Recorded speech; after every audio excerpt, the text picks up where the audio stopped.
Baik, setelah selesai menjelaskan kejadian-kejadian di fase Makkah, penulis rahimahullahu ta'ala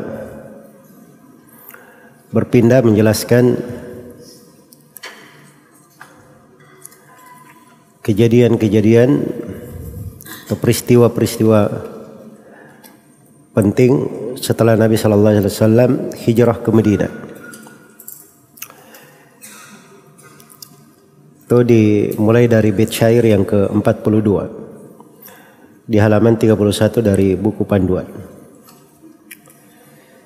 Jadi beliau akan mulai mengurut peristiwa-peristiwa dan kejadian-kejadian berdasarkan tahunnya. Beliau mulai dari tahun pertama dari hijrah Nabi sallallahu alaihi wasallam sampai ke tahun yang ke-10. Dan ini dari husnul tartib ya dalam mengklasifikasi pembahasan. Jadi peta pembahasan buku itu sederhana sebenarnya, buku ini. Jadi beliau hanya menggambarkan dua fase saja. Peristiwa yang terjadi di Mekah dan peristiwa yang terjadi di mana? Di Madinah. Kalau yang terjadi di Mekah itu ada dua bagian. Ada peristiwa yang terjadi sebelum Nabi diutus sebagai seorang Rasul, dan ada peristiwa yang terjadi setelah Nabi diutus sebagai seorang Rasul sampai hijrah. Adapun fase Madinah, itu beliau klasifikasi berdasarkan tahun. Tahun pertama kejadian yang terjadi begini, kedua, ketiga dan seterusnya. Baik. Itu namanya memahami peta pembahasan. Nah, itu penting ya untuk kaidah belajar. Kalau mau belajar buku apa saja, yang pertama, pahami buku itu peta umumnya apa. Apa isi buku itu secara global. Ya akan dibahas. Nah, kalau sudah paham itu kaidah mengikat sudut-sudut pembahasan. Saling merekatkan dan menyambung. Itu akan memudahkan seorang menguasai materi pembahasan. Baik. Kemudian di sini dikatakan oleh penulis rahimahullahu taala, kata beliau, akmala fil ula salat al-hadari min ba'di ma jamma'a fasma khabari. Pada tahun pertama setelah hijrah beliau menyempurnakan salat hadir. Setelah sebelumnya beliau belum mendirikan sholat Jumat. Fasma' khabari, dengarkanlah beritaku.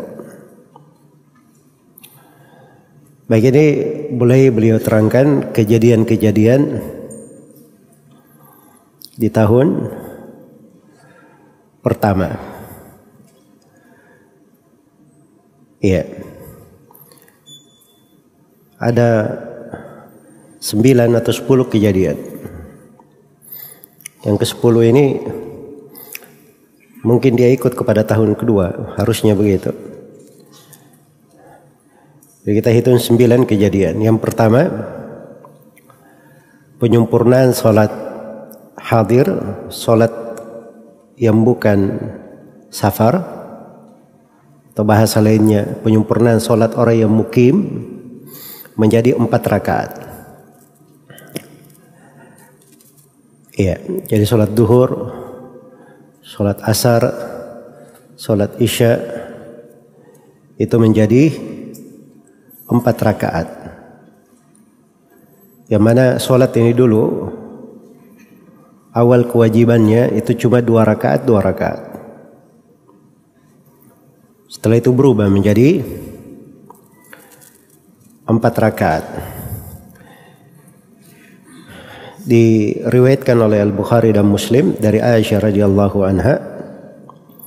Beliau berkata furidatis salatu raka'ataini. Salat itu diwajibkan 2 rakaat.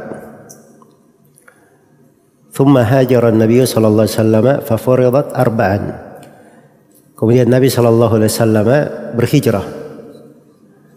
Kemudian salatnya diwajibkan menjadi 4 rakaat. Maksudnya salat apa ini 4 rakaat? 3 salat ya, salat duhur, asar dan isya. Adapun salat subuh tetap 2. Dan salat maghrib memang dari asal kewajibannya 3 rakaat. Jadi katakan kalau ada hadits yang mengatakan asalnya 2 rakaat, itu mimbabi taglib namanya. Dihitung kepada kebanyakannya. Kemudian kata Aisyah, wa turikat salatus safari alal ula. Adapun salat seorang musafir, dia dibiarkan sebagaimana awal kewajibannya, yaitu 2 rakaat. Karena itu kalau dia musafir, dia mengqasar salat namanya, meringkasnya menjadi 2. Dan memang awal kali kewajiban berapa rakaat? 2 rakaat. Baik. Di lafaz Imam Muslim dari hadits Aisyah itu mungkin lebih terang ya. Karena Aisyah berkata, "Furidatas salatu raka'ataini fil hadari was safar." Salat diwajibkan 2 rakaat pada perjalanan dan safar. Fa ukirrat salatus safari wa zida fi salatil khadari. Wa zida fi salati al-hadari. Maka dibiarkan di salat musafir tetap 2 rakaat. Adapun di salat hadar, orang yang mukim, ditambah menjadi 4 rakaat. Baik, ini kejadian yang pertama, penyempurnaan salat mukim menjadi 4 rakaat. Peristiwa yang kedua terjadi adalah salat Nabi sallallahu alaihi wasallam melakukan salat Jumat. Iya. Nabi sallallahu alaihi wasallam melakukan salat Jumat. Telah berlalu bersama kita penyebutan awal salat Jumat dalam sejarah Islam di mana? Di Madinah. Dilakukan oleh siapa? Mus'ab bin Umair. Itu sudah berlalu ya. Di sini yang dibahas nabinya sendiri sallallahu alaihi wasallam. Awal kali beliau melakukan salat Jumat. Jadi sebelumnya di Mekah itu tidak ada salat Jumat. Dan ini dari sirah ada pembahasan fikih ya di pembahasan Jumat terkait dengan hal tersebut. Jadi katanya mimba di majamma. Setelah sebelumnya beliau belum mendirikan sholat Jumat. Iya. Jadi Rasulullah Sallallahu Alaihi Wasallam itu telah disebutkan beliau berhijrah, tiba di kota Madinah itu di hari Senin. Iya. Dan Rasulullah sallallahu alaihi wasallam beliau tinggal di Bani Amr bin Auf. Ketika beliau tiba di kota Madinah.